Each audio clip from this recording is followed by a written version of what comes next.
Okay. All right, well, I'll get started now. So I'm going to talk about pruning and disbudding and do them kind of together because one can do the other at this time of the year. I've been doing this on a regular basis in the last few weeks. So first of all, in pruning, most of the time we prune our camellias after they flower, which is late February through March in our area.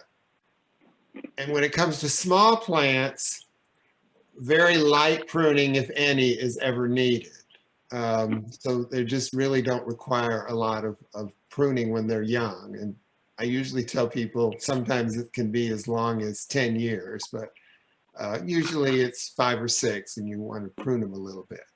But anyway, we have a lot of people, you get large plants because we care for our plants very well and they get really big.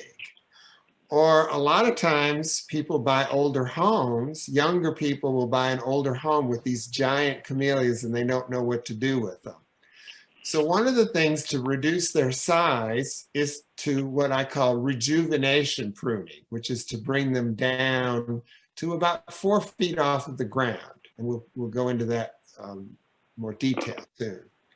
So the other thing about pruning is for larger plants is you want to prune up the limbs from near to the ground so that there aren't any limbs actually touching the ground.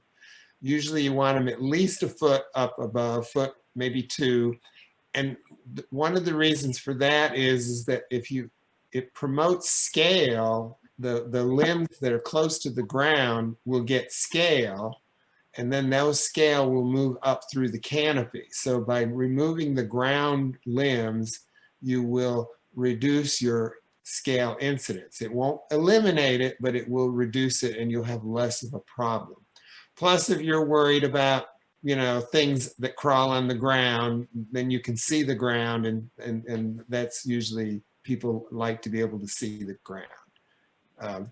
So anyway, this time of the year, October through November, is a way to top and prune and disbud all in one operation.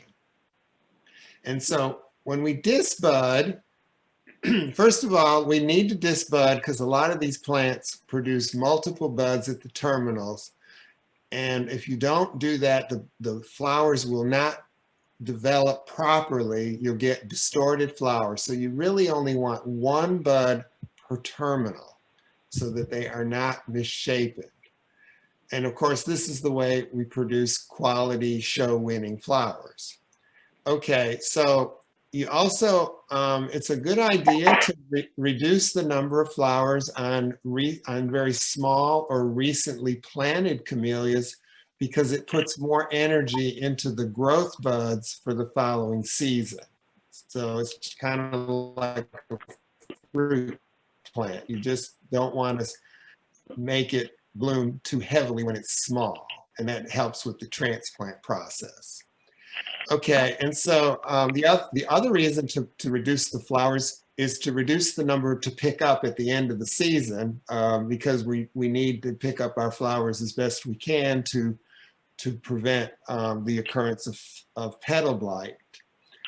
And then an interesting thing I read in one of the old yearbooks was that if you reduce the flower count on your plants, that will actually encourage seed setting. So that's important if you are into hybridizing. So that's something to think about if you're interested in hybridizing. Okay, so this to me is kind of the ideal camellia. It's approximately 6 feet tall. It does have limbs somewhat close to the ground, but everything is at eye level and it's just very, appealing and attractive, but they don't stay like this forever, as we know.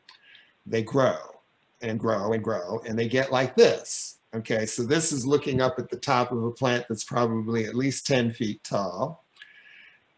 And when they get older like this, they get full of pine straw or all kinds of yard trash that falls from the trees, because most people do have them in the shaded environment. So you want to